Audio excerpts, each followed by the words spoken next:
Yo! What is up mga Lodi? Ngayong araw nga ay pag-uusapan natin ang mga pinaka-nakakatawa at pinaka-nakakatromang prank na siguradong mapapamura at mapapaiyak ka kapag sa'yo ito ginawa, idol. Putang ina! Putang ina mo! What the fuck? Pero bago tayo magsimula, ay i-click mo na ang subscribe button para swertein ka ng 10 taon. Una na nga dyan ay ang elevator prank na madalas ay ginagawa ng mga Hapon. Hindi na uso sa Japan yung prank na nasisiraan ng elevator tapos may nakakatakot na pangyayari. Dito ay rektahan na, Lodi. Kunwari ay pauunahin ka ng lalaking ito sa elevator na may isang tao lang na capacity, pero ito ang pasimuno ng prank.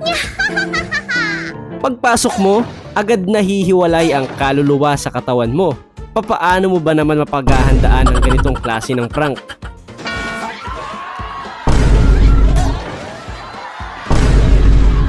Tapos ay babagsak ka sa isang slide at mababalot ka ng parang laway. Ikaw, idol, paano ka magre-react kapag sa'yo ito nangyari? Tapos bis na bis ka pa sa SM. Sa China, sikat ang mga glass walk bridge na pinupuntahan talaga ng mga turista.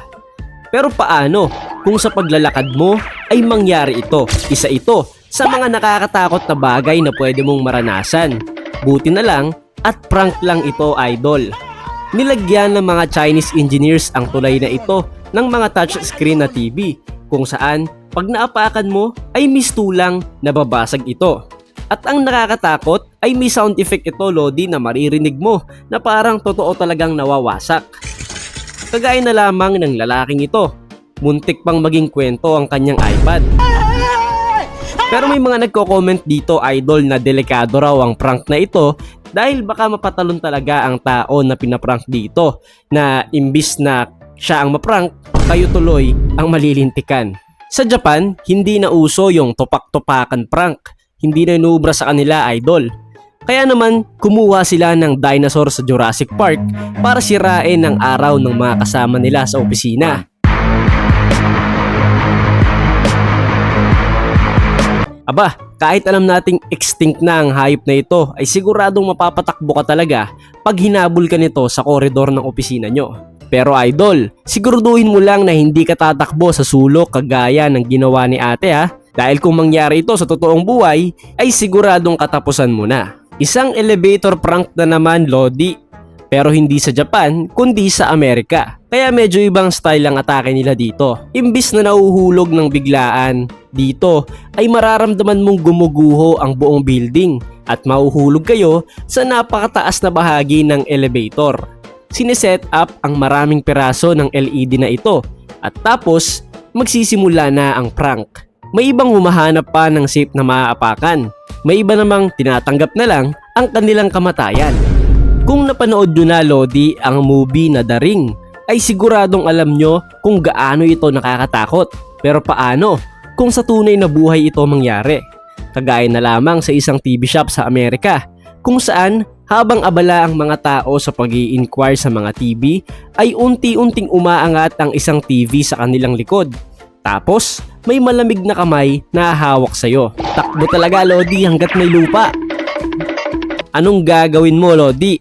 Kung habang ini-interview ka, ay makikita mo ang unti-unting pagbagsak ng bulalakaw sa bintana ng opisina nyo. Oh, hell no! Sa Chile, pinalitan nila ang bintana ng TV na may tatak na LG. Actually, ginawa nila ang prank na ito para maipakita daw sa publiko kung gaano kaganda ang display at sound design nito na talagang mararamdaman ng nanonood ang pinapanood nilang movie.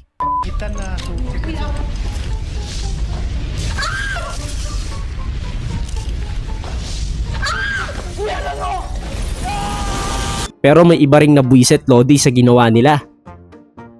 May kilala ka bang tao na madrama? Well, naghahanap ang network ng TNT sa Amerika ng taong sasali sa kanilang prank. Sa prank nila ay maglalagay sila ng push button sa gitna ng kalsada at may arrow na may sulat na push to add drama. Maraming tao ang dinedma ito, pero may ilan din namang na-curious sa mangyayari kapag pinindot nila ang boto na ito. At pag push, biglaan lang nagkaroon ng mga random na drama sa paligid. habang nagbabarilan. May bikini babe na biglang sumulpot sa kung saan at nagpaikot-ikot.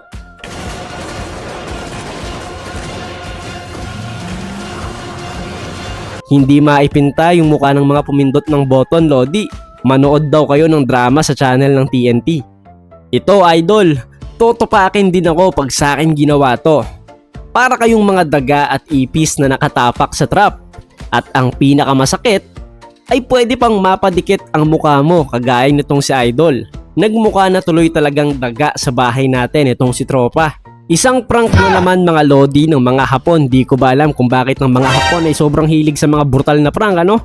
Nakakita ka na ba ng water fountain na kagaya nito? Ang sarap uminom dito, Lodi. Bukod kasi sa libre ay minsan malamig pa ang tubig dito. Pero ingat kayo sa Japan, ha? Dahil imbis na sa lalamunan dumiretso yung tubig, eh baka sa utak nyo ito dumiretso. Sobrang lakas ng pressure nito mga Lodi. Parang pang car wash ng sasakyan.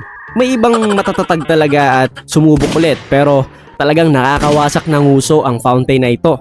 Narinig mo na ba ang katagang nag-bowling si San Pedro? Sa atin di ba Lodi kapag kumukulog ito yung sinasabi ng mga bata tayo.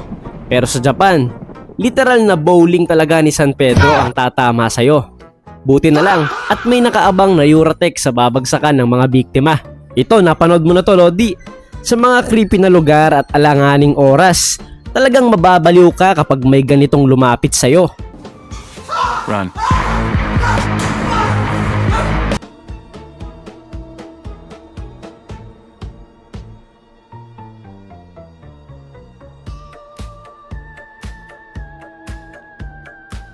Run.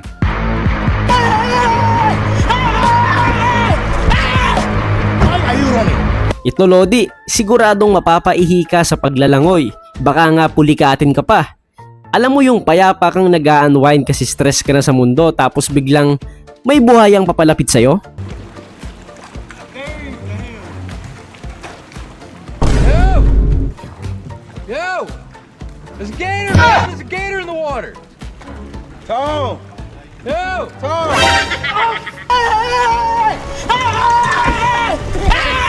Yo! Why are you running? Come here! Faster, man! He's catching up on you!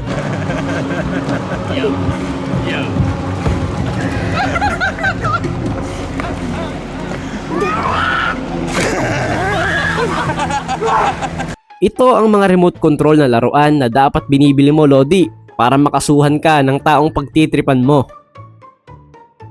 At dyan nagtatapos idol ang mga video natin ngayong araw. Paki-comment naman kung para sa'yo ano ang pinakadelikado at pinakaayaw mong maranasan. Ano ring gagawin mo Lodi kapag ikaw ang napadikit ang muka? Huwag kalimutang mag-like, subscribe, i-hit mo na din ang notification bell para updated ka sa mga susunod nating uploads kagaya nito. Hanggang sa muli, paalam!